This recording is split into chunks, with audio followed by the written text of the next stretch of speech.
This is Hidden Killers Live with Tony Bruschi, Stacy Cole, and Todd Michaels. Let's take a look now. We're gonna review some of Wendi Adelson. This is her initial questioning by police right after the murder of Dan Markel, and I've edited it up basically 4 times so we can get to the bigger, more important, juicy parts. Took the breaths, took the and all that out of there. And we're going to watch this, and we'll kind of pause as we go through. So you guys stop wherever you feel you want to stop. Just raise your hand or press the crematory button, and we'll stop. This is from, if you see on the screen, July 18th, 2014. So this is 11 years ago when this took place, right after the murder of Dan Markel. Let's begin. With security, it is climbing. I told the person who I love her. I was a lot nicer around it, or even knows. Actually, like, I'm about well, boys are well, and they're, now. This is a voicemail she's listening to. There was a shooting at your home, or your ex-husband's home, at 2116 Trust Time. Okay. Your ex-husband, Daniel, has been taken to the hospital. He's not going to survive. Oh my God. Okay. What happened? Well, before we get into everything, I have to establish where you were and who you were with, and so forth. I was trying to do all I can before meeting with you from the one. The only person that was at my house this morning was a guy from Best Buy, because my TV was broken. I'm a little confused. You're up on Centerville Road. What's your purpose of driving down Truscott? It's usually the shortcut to get one row. Well, I do it as a way of like coming in terms with a divorce. But yeah, sometimes I drive there. If I'm too sad, I drive around. My eyes. Your eyes? He just said, your eyes are really blue. And you have contacts? I do. But I just remembered it. He always meant well, but he would sometimes rub people the wrong way. Okay. He was a very positive person. Okay.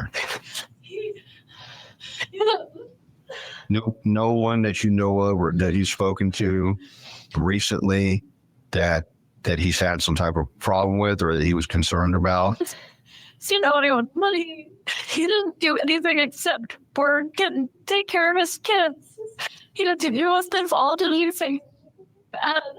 And they seemed very happy. And I mean, I think that was a really good thing in his life. He seemed really happy about it. She came down here, she met the boys, and I met her, and she told me how great she loved the boys. So you go great. So what date was that? I arrived with my family. It was my dad's 70th birthday. We went home for it. Oh my gosh. A.D. A.D.L.E.R. And she's a professor of law at NYU. So if you're going to think of someone who's not thrilled with Danny, I don't know how happy her husband or ex-husband is with the situation. I feel like he was pretty vocal with our friends and people probably since December about her being his girlfriend. Well, it appears from what we've seen so far that someone intentionally hurt Daniel. If I can take care of them like kids. Daniel's been shot. Okay. And we have to find out why and who did this. Can you help with that? I'm trying. I'm so scared that maybe someone did this. No, because they hate Danny, but because they thought this was good somehow. Stop. I looked Stop into right hiring a hitman and it was cheaper. So that right there is interesting. So initially what we're hearing here is she's, being confronted with the information. Danny's dead. She reacts to it. Do you know anybody? No, everybody loved him. He's great. And then, oh, well, what about, somebody that he was dating? And so she gives that information out. And then we get to this interesting area here where we go to, I'm worried, and this is completely by Wendy's own volition that she brings this up. Right. I'm worried that somebody might wanted to have done this, and I'm paraphrasing, not because he was bad, but basically that somebody would have done this for her. She brings that to the forefront. I think the truth has just been revealed, hasn't it? Well, I don't know just, but it it was revealed a long time ago. But okay, so that's the crux of the whole Wendy situation is this literally, what she feared was going to happen if she didn't know? Did she know her family was capable of this? Had the feeling that they would do something, thinking, I'm going to do this, because it'll be better for you. And look, narcissists do that sort of shit. And it doesn't always involve murder, but they'll oftentimes but narcissists only think about themselves. They think about themselves, but they will do things that make them look good. They'll do acts for other people at which they feel they'll get the adoration for. And if they feel they'll get the adoration for removing your husband from the picture so that the people can be closer to your kids and it fixes your problems, so everything's good in the end, right? Doesn't matter about your emotions, your feelings, your kids' emotions or feelings, anything like that. It's just, I check this box, must be good, right? And then it goes to reality, and then you get a situation like this. But did she know? Did she not know? That's the big question. Yeah. Feels like she knew. Let's keep listening. To get you this TV, so instead I got you this TV as a gift because my brother said it's cheaper than a hitman. It was my divorce present. Okay. And he agreed to it, and then once passed, and he just never paid me. Really? He's a bit of a character. Oh. So I don't know what he's driving at the time. Right. But I'll tell you, he's a periodontist, and he has this practice where he works from early in the morning till late at night. Oh my God. What? What? Oh my gosh. What? I can't believe this is happening. I couldn't tell from the way you were talking to me in the car if I was obsessed. Well, no, the reason was I didn't want to get into everything until we got up here. I can't believe this is happening. It's not worth getting upset over. And honestly, I leave my ringer off a lot of the time, so I didn't even hear the call come in. I have been advised that law enforcement are engaged in an investigation concerning an alleged violation of federal or state law pertaining to a shooting incident. I have the right to refuse consent to the search of my property. I have the right to consult with an attorney or any other person of my choice prior to giving them consent and permission to search the above described property. Such items can connect to solely because of my desire to freely and voluntarily cooperate and assist in this investigation. I have not been promised anything or been threatened or coerced in any way, nor has any inducement of any kind been held out to me in return for this consent and permission to search. I feel like I need to help. No, you're going to get what's going on. No, you're going to get it back. That's complaining about the question. So she's giving her rights to search her property immediately. I'll be right back. Which is interesting. They're going to take your phone. They're going to hook it up to a machine, download the information. And things sort of really good for him. There's no way you to visit himself. It's okay. I believe you. It's really scares me because it means there's someone out there that's willing to do instead of telling you so bad. It just feels really impersonal. I'm playing with time every day. A lot of fun. And that's on a person. And so yesterday morning, I said to him, I emailed him and said, I'd really love for him to go to this school. I think we should accept it. He wanted this Lego thing, to make sure that no one else got it for him. I'll be out at 10:15, 10:30. And so would you call me after that? No, you're not wasting my time.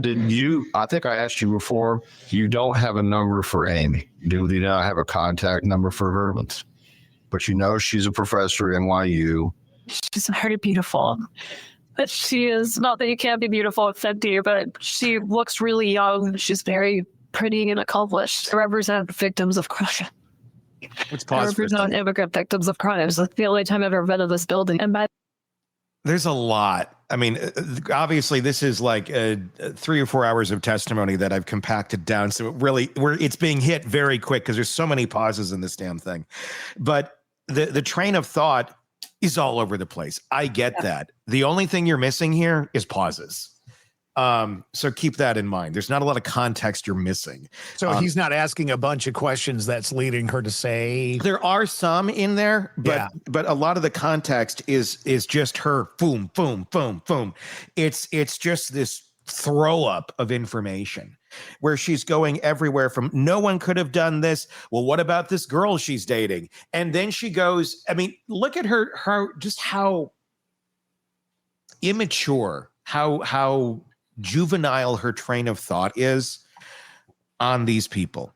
She just found out her ex-husband's dead. The father of her children is dead. Mm-hmm. And some of the things that are going into her mind are, she's really pretty, but not to say that you couldn't be pretty at 50, but she looks really young. And what the fuck are you talking about? Why would you be talking about Danny's girlfriend and her looks and if she's pretty or not? And then you're worried about being a suspect when they put you in the car. Like, clearly you seem like someone a little bit on edge is what I would get out of it, where you have no idea what's going to be coming at you at any time, but you're here and you're ready to be like, you're a scared animal. Like, where is the threat? And you don't know where it's coming from, but it could be this, could be that, could be this, but you are trying to protect yourself and you're ready to pounce and try and fend off anything, like missile command at any moment in time. And maybe some of that is the shocking news. Yeah. You would expect people to be a little all over the place, but being all over the place and relating to shocking news and sharing weird stuff, I don't know that they go hand in hand. With the Adelson, they don't. But look at Donna. She just randomly spews shit out. This is mini Donna, basically. This is a less refined Donna with less reps in life. This is someone who has learned strictly from Donna, hasn't actually had to experience a lot of the grief of life because it's literally been cushioned for her. Like, Donna's like, let me come up to Tallahassee and drive with you down to Miami because it's scary for a 35-year-old woman to get behind the wheel of a car in 2014. This is the coddling that this woman has had her entire life.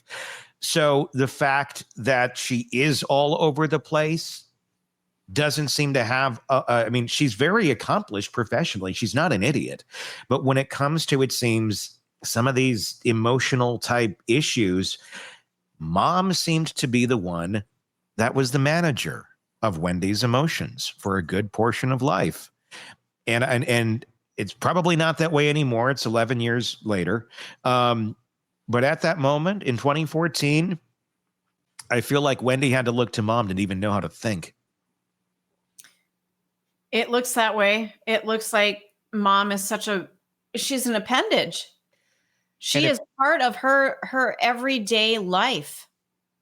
And if Mom left her in the dark on what the hell is going on here, and if Charlie left her in the dark on what the hell's going on here, we knew that Wendy wasn't happy with the situation. Most people aren't in a divorce because, look, it's kind of like you both got to kind of come to something that neither is super happy about, but you're going to make it work. It's a compromise. That's how that tends to work out in many cases. But she was really not equipped to do that. In any way, shape, or form. And if she didn't, and this should be all under her control, or at least she should be the 50-50 portion of the discussion of what's going on in her life with her children and her ex-husband. Instead, she's more like 10%. Donna's taking up more like 1%. I'd say Donna's taking up the other 49%, or Donna and Charlie are taking up the other 49%. And she's just left over here in the dark going, well, you're going to have to deal with the decisions, but it ain't your decision that's being made. That's what I'm wondering about as we watch Wendy and her reactions at this very early stage in the case. Want more on this case and others? Then press subscribe now and don't miss a moment of true crime coverage from Tony Bruschi and the Hidden Killers podcast.